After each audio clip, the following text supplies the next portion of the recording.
Welcome, and thank you for taking the time out of your day today um, for this masterclass to really start things off on the right foot this year. So I'd like to start with just, a little bit of reflection of, what brings you here today.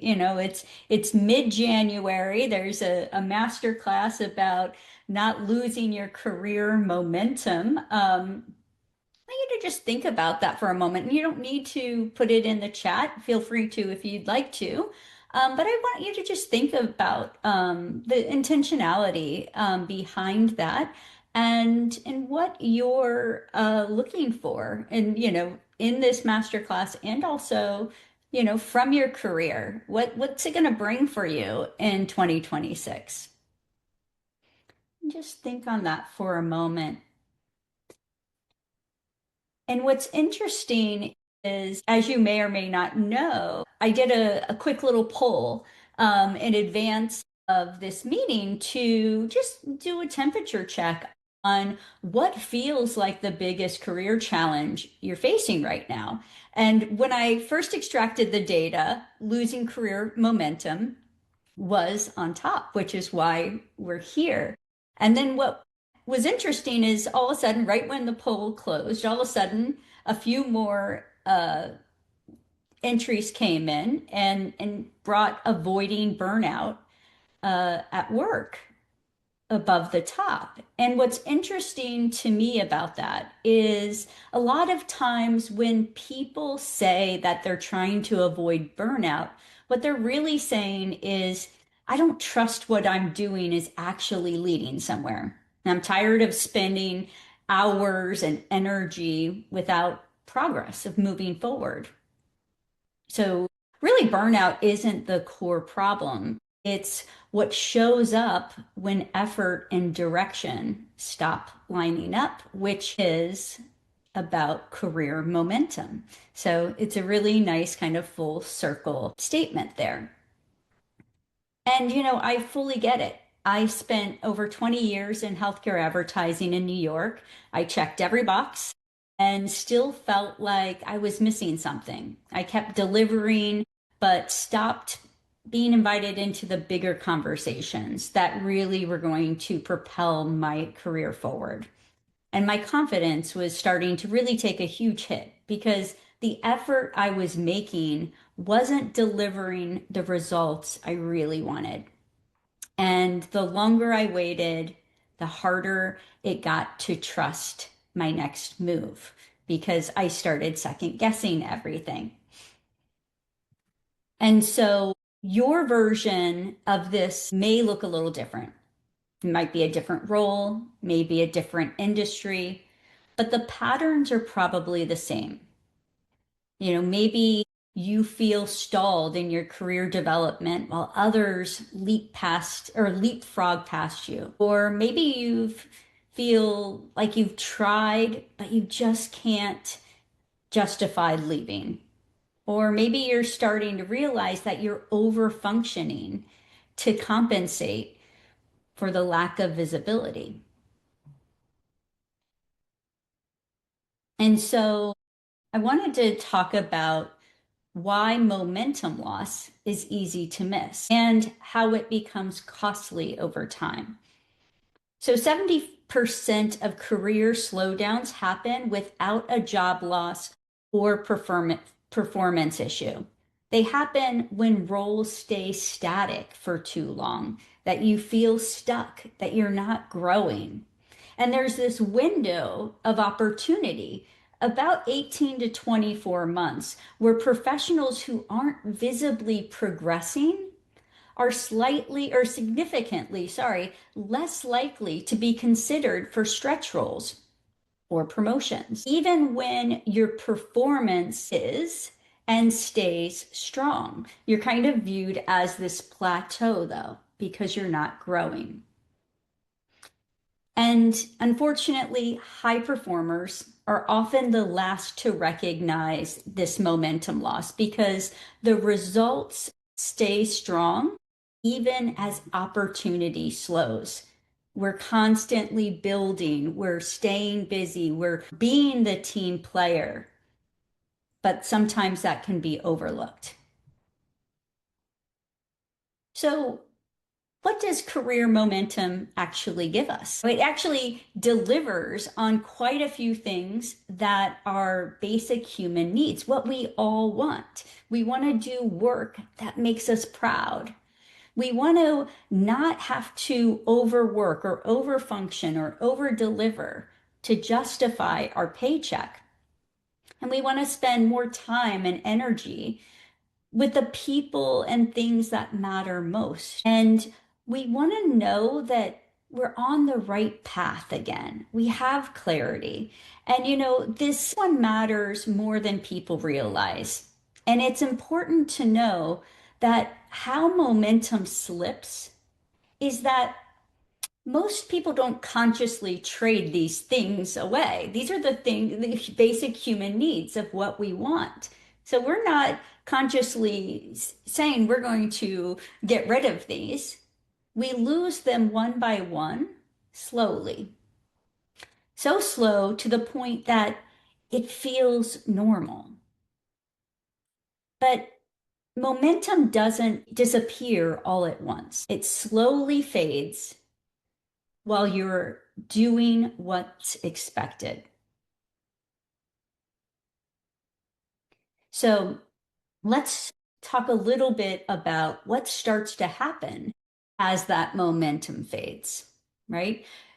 You keep proving your value, but stop being seen as someone that your company or your boss wants to advance. You say yes to a lot of things, to be helpful, to be that team player, even when it doesn't move your role or your career forward. And then you find that you start to minimize that feeling that something's off because there's no clear problem to really point to. And you feel guilty for wanting more. So you stay put and push harder.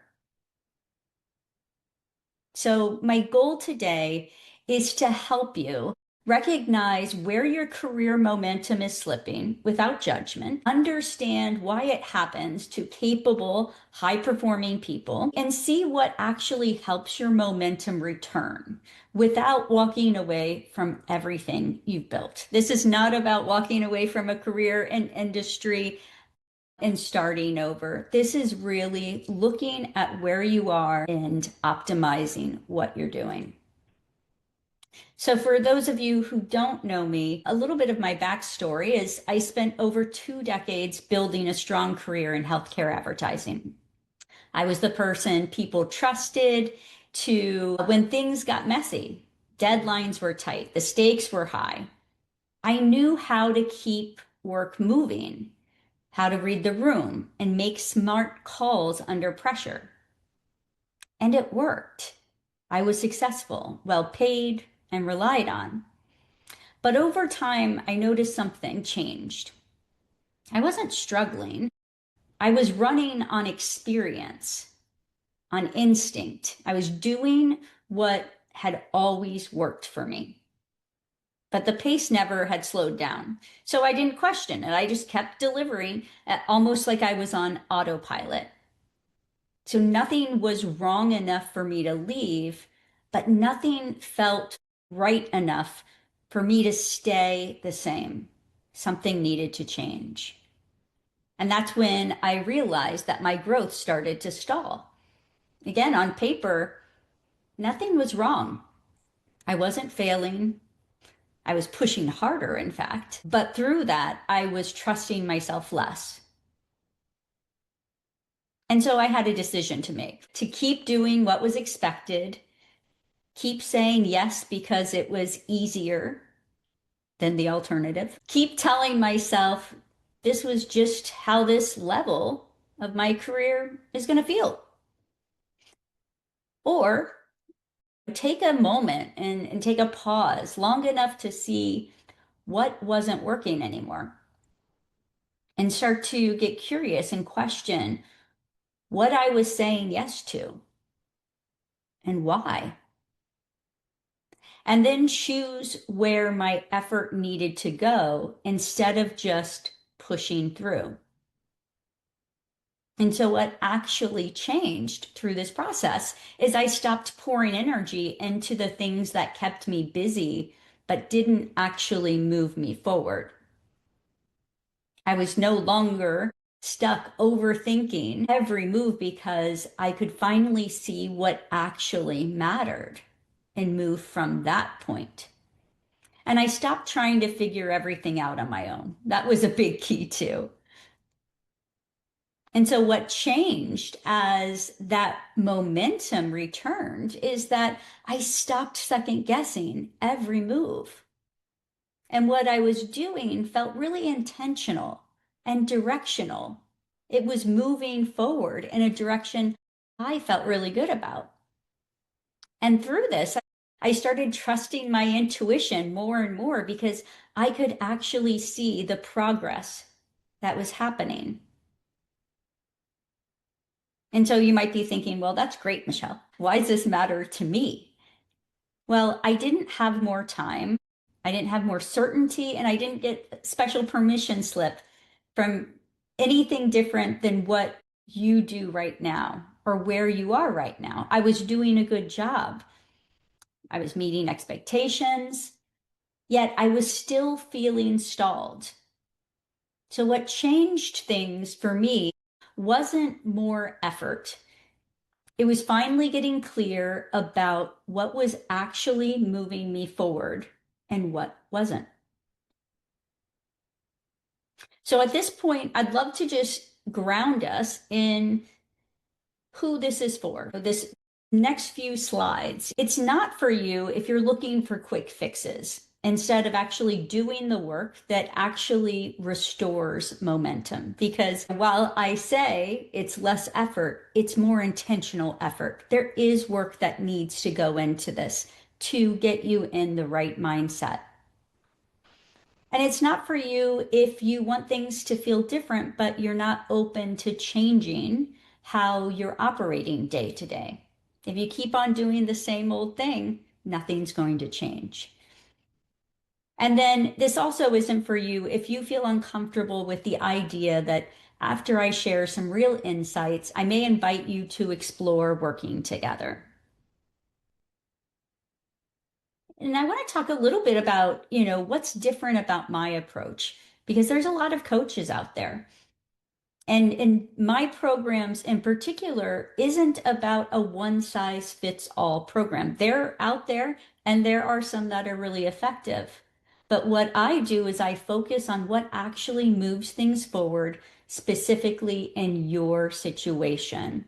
I focus on decisions and direction, not pressure, not hype, and not just motivation. My work is really grounded in real world, my lived experience, not just theory. So I'm going to walk you through what actually works when your career momentum slips. And I've got four different principles and learnings that I'm going to share with you. If you want to grab a pen and paper, there might be little pearls of wisdom that you take away and, that you can kind of jot down for your memory and also take forward with you outside of this session.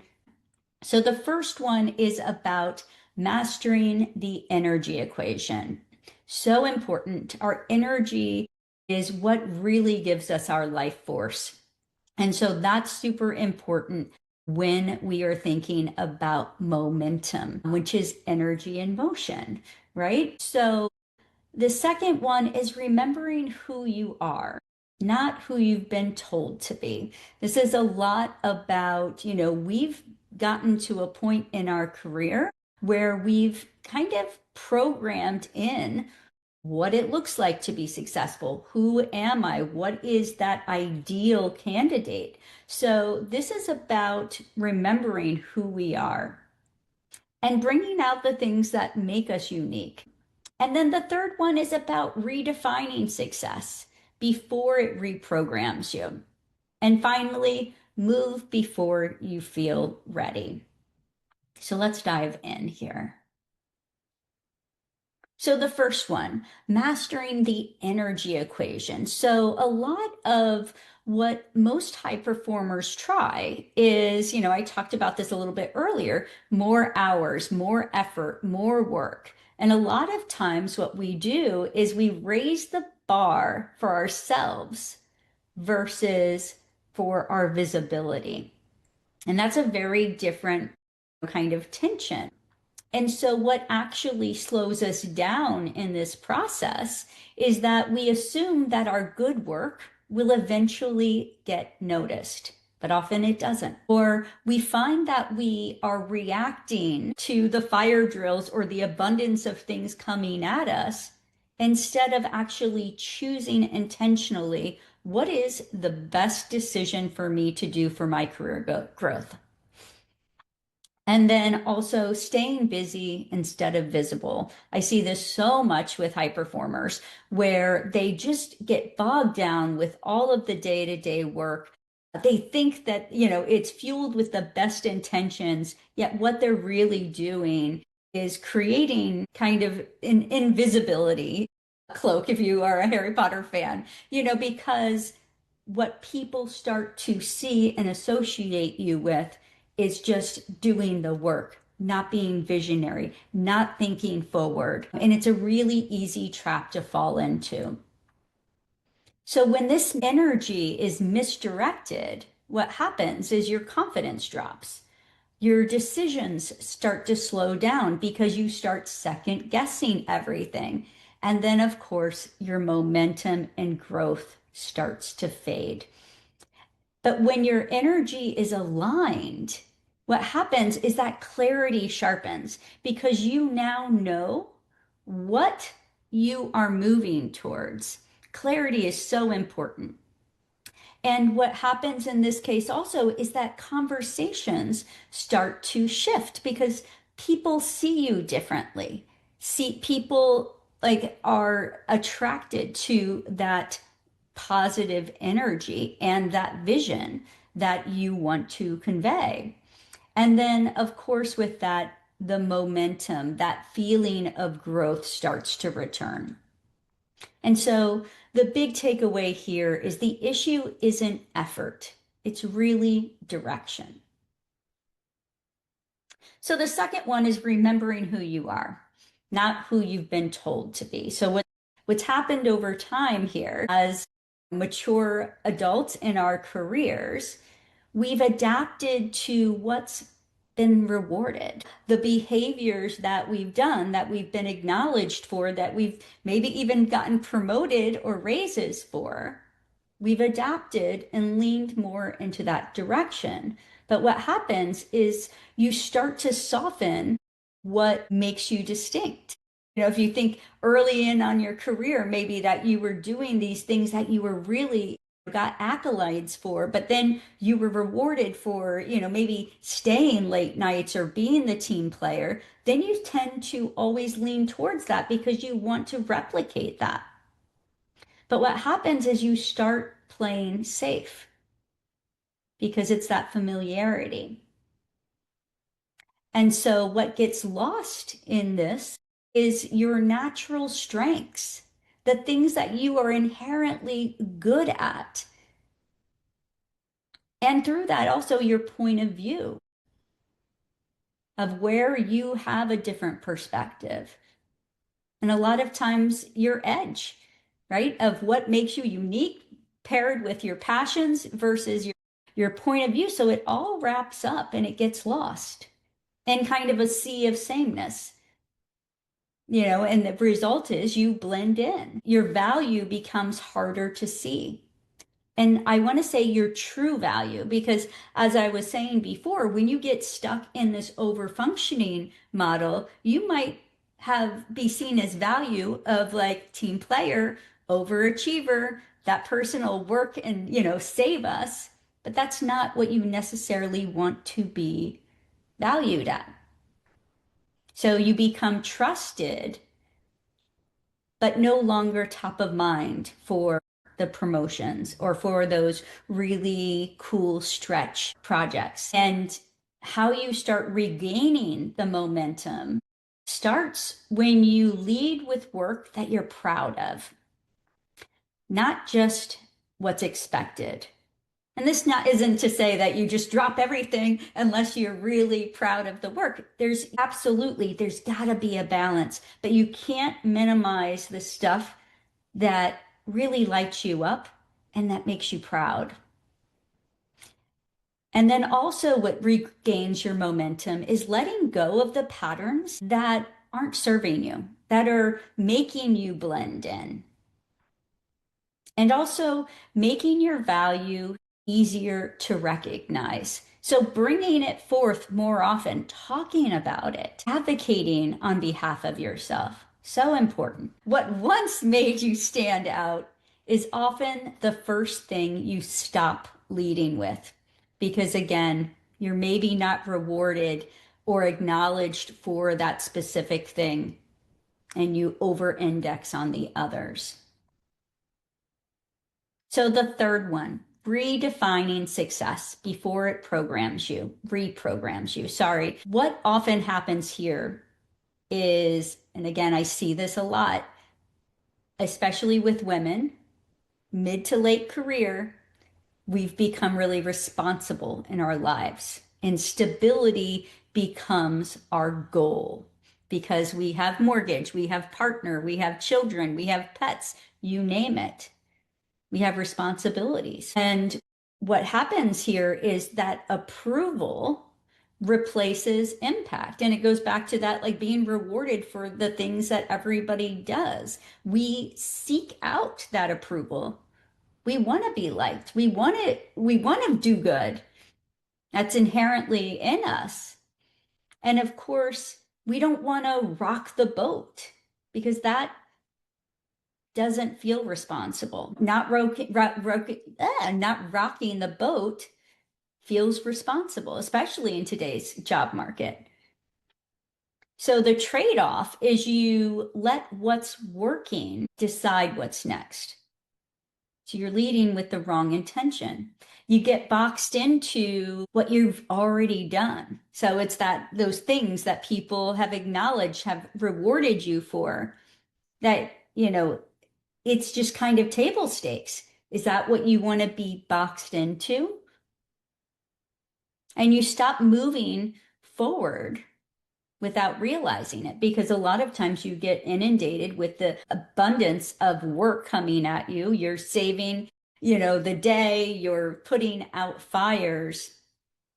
Before you know it, you're kind of going into this autopilot.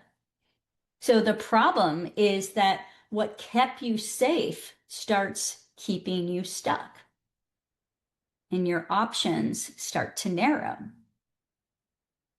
But the reset here is that you start to define success on your terms and use that really as your North Star. And you choose growth over staying agreeable.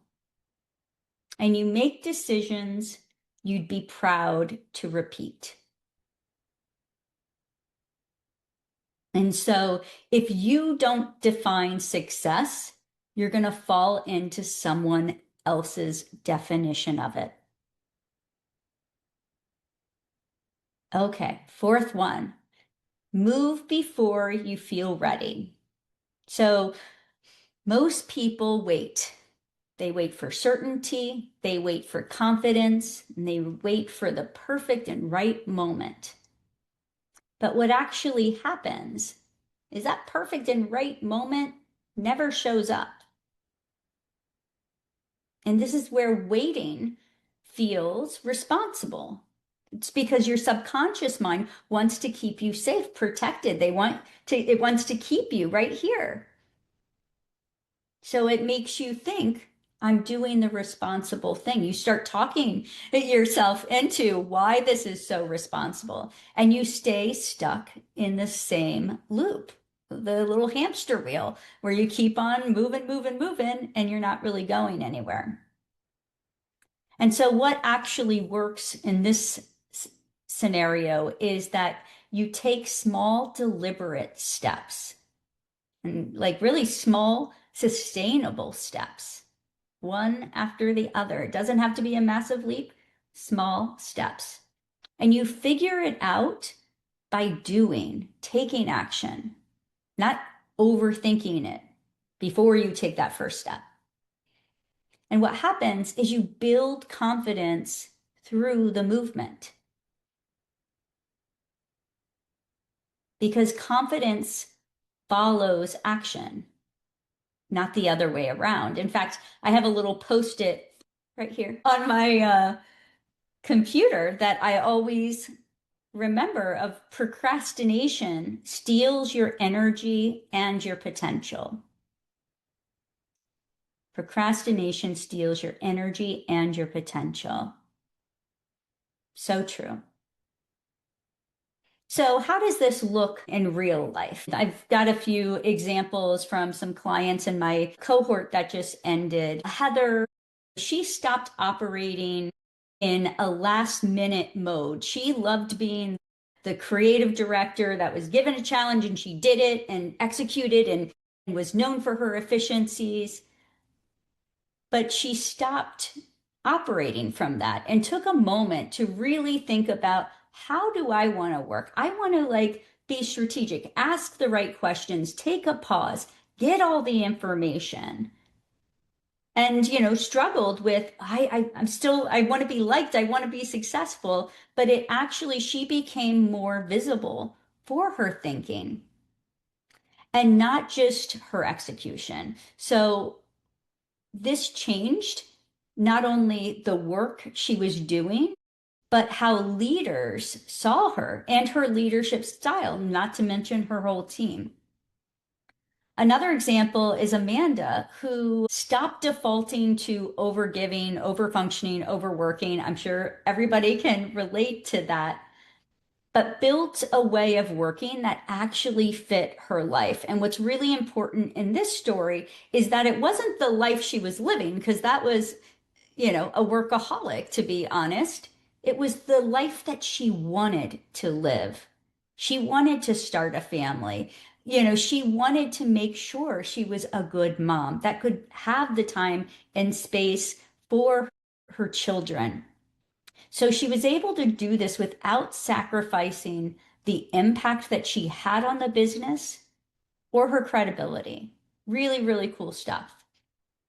Leah, who comes from the private banking sector, she stopped pushing just to stay busy. So she found that when she reinforced what was really working for her and what she was really good at, her energy came back. And people started noticing. In fact, people started referring her clients and pulling her into the right conversations because she made it known what she was good at and where she could provide the most value. Where before she was just hiding behind, let me do all this stuff, let me do all this stuff. And finally, Diana came to me. She's from the tech sector. She was looking for a job for about 4 months and she was just applying to everything, totally exhausting herself, totally overfunctioning. And she stopped chasing every possible role and really got clear on what she really wanted. And the result wasn't just in offers, but they were actually bidding against her, against each other for her. And she felt like she wasn't rushed into the decision because she led where it was going. Really, really cool stuff. So I walked through the 4 principles that actually work when your career momentum slips. And what I want to make sure you take away from this is that none of this requires a reckless decision. But staying where you are is still a decision. Nothing that I walked through are big, scary moves. By design, they're small shifts, shifts in how you think, where you focus, and what you try first. Emphasis being on try, taking action. The challenge isn't that any of these are complicated. It's that when you're deep in the day to day, you can't necessarily see the patterns you're inside of. It's hard for you to focus on that. So that's where having someone who can see those patterns from an outside perspective while you're still in them is actually what builds awareness and can start to change things. And so that's what my Spark Circle program is built to do. So this is the point where I'll share what working together actually looks like. And it's not for everyone, and it's not meant to be. But what matters is whether it would help you to talk through what's really going on with someone who's been through this and knows how to move through it. So, introducing the Spark Circle program. It's a hybrid coaching experience for high performing women whose careers look fine on paper, but actually feel stalled. And they're ready for real forward momentum. And so I've talked to many people through the last 2 years of building my coaching business, and I've heard a lot of similar patterns. So one might be, Michelle, I just need to push through this stretch, just get through this next phase, this next quarter. And phase one of the program really starts to address this. It's stopping that misdirected energy. And so what's really happening here when I hear things like that is your career growth starts to slow. And so you default to effort because it feels familiar. Again, it goes back to you were rewarded for it, you were acknowledged for it.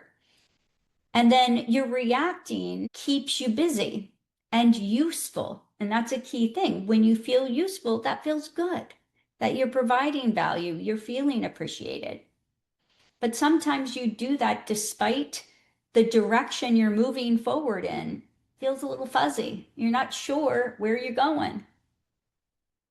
And also, what's happening here is being intentional can feel like a luxury that you can't really afford right now because we feel like if I stop and pause and think about things for a moment, that's going to add another half hour onto my already long day.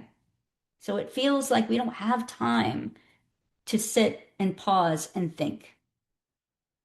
So what we do actually in the first phase of the Spark program is identify where your energy is being leaked or where is it being fueled. And we need to better balance that to make sure it's got the right, you're fueled for growth. Then we want to separate what's keeping things running from what's actually moving your career forward. And again, it's about balance. We want to make sure you're running the business, but also working on building your career. And we want to create a clear way to decide what deserves your effort right now. And this is what I call like prioritizing for impact. So when we look at like, what are you doing? What are the things that are going to be the most impactful? How can we insert more of those? And experience tells me that those are going to be the things that really fuel your energy. So it comes around full circle. The second thing that I hear a lot of is I don't have time to think about this right now. And again, the second phase of the Spark program is about remembering what actually made you stand out.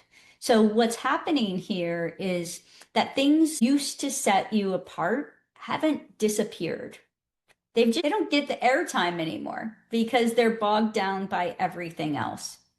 So what happens is over time, being dependable starts to overshadow what actually makes you valuable. And so what we do in phase two of Spark is identify the parts of the work you've pushed aside because they weren't urgent, even though they really mattered to you. And you knew deep down they were going to make a positive impact and something that you were going to be proud of. And then we get clear on what used to make people seek you out, not just rely on you. Because that's a really important differentiator there. You know, when people would seek you out as somebody that was uniquely special to handle this challenge, not just like assume and take for granted that you're going to be there, you're going to do it. It's very different viewpoints from decision makers. And then we're going to use that in a way that fits the role you're in now. Again, this is not about burning down the career you've built. It's about looking at the role you're in and how can we optimize it best for growth and go in the direction you really want to move in. Another one that I hear a lot is it's not bad enough to do anything about it yet. So the urgency maybe isn't there. On paper, everything still looks fine. I look successful by everybody else's standards.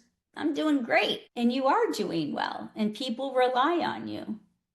And especially in this economy, you're probably grateful to still have a job, but it doesn't feel bad enough to act on anything. So you tell yourself, I'll just deal with it later. I'll let this like kind of like work itself out. But what happens is over time, it feels harder to see a clean way forward because you get used to that kind of stagnation, safety zone.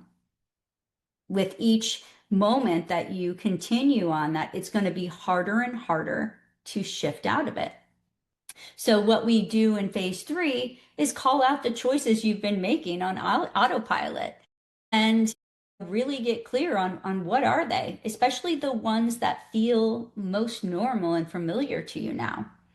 And we're going to separate what you know well from what's actually getting you somewhere or has the potential of taking you somewhere. And we're going to help you make decisions intentionally instead of defaulting to what's expected or easiest. And finally, it's a big one. I just don't feel ready yet. And this, again, the phase 4 of Spark is about moving before you feel ready. So, as I had mentioned, no one actually ever feels ready. They just decide before certainty shows up. And again, confidence shows up with action, not confidence and then action. So waiting feels like the smart thing to do, but it slowly takes you out of the driver's seat.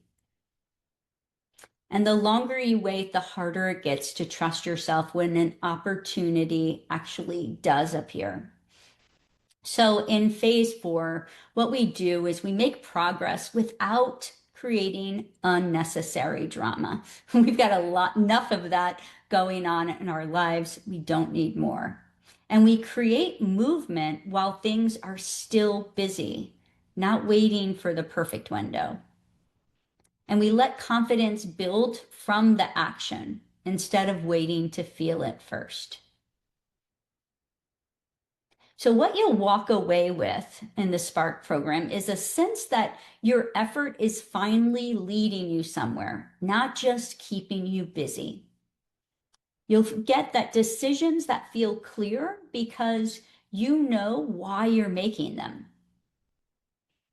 And you'll have momentum that comes from focus and direction, not pushing or proving.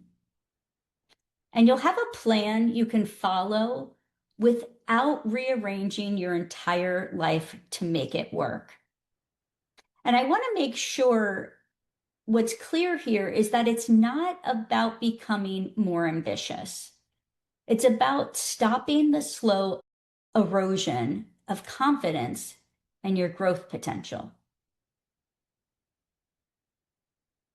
So within the Spark Circle program, it's a 12-week program and it's hybrid because we do one-on-one plus group coaching. And the one-on-one time is super important because that's hands-on guidance where we work through all of the nitty-gritty and really uncover what's holding you back and strategize with how we want to move forward. Group coaching is something that I've added in the past year, which has been tremendous because it offers accountability and support that you're going to be able to feel week to week. And that's alongside others. So you aren't feeling isolated or that you're going through this all alone. And also, there's a lot of wisdom that you can learn from groups of seeing and hearing what others are going through and how they're applying their knowledge to it and how you can apply that to your own. We also do deep dives, which is where I provide practical tools that you can actually use during the program, but also outside of the program. That's my ultimate goal, is what you take and learn here is you're able to apply moving forward. And how this is different, I've spoken to this a little bit, but it's about the work being tailored to your situation. So this isn't just a one size fits all framework that applies to anyone. I really take the time to customize what's unique in your situation and apply the levers specifically to that. And then, of course, the bonus here with this is that I've added access to my Grow and Glow series, which is a monthly collaboration with people where we go a little deeper into mindfulness practices and emotional regulation because with change, with growth, there's always a little bit of unease. And so, how can we help ourselves navigate that a little easier? So, that is super special. And I do stand behind my programs and my results. And so, with that, I offer a guarantee that if you fully participate, do the work, and that's the work in the sessions, in the groups, and also the homework outside of it. And if you don't walk away with clearer direction and renewed career momentum, I'll continue working with you one on one until you do. Okay, so we're wrapping this up. Thank you so much for continuing to stay on. So, prices for this program start at $4,100. If you scan the QR code, what that'll do is that'll take you to my booking page, and that will set you up with a conversation with me where it's just an opportunity for us to go a little deeper than we did today, for me to get to know a little bit more about what your unique challenge is. What are the things that you're seeing? What are the things that you're looking to get out of? And see if the Spark coaching program is a good fit for you. I intentionally keep the programs small in the groups. 3 to 4 is kind of my magic number where it really keeps the intimacy of the group without getting too big. And so everybody has opportunity to be heard and seen. Super important with this work. And yeah, and there's no pressure. We'll just have the conversation. If it's a good fit, we'll move forward. And if it's maybe not the right fit for you, I think that you'll get a lot of value out of the time together where I'll share some insights, share some additional client success stories.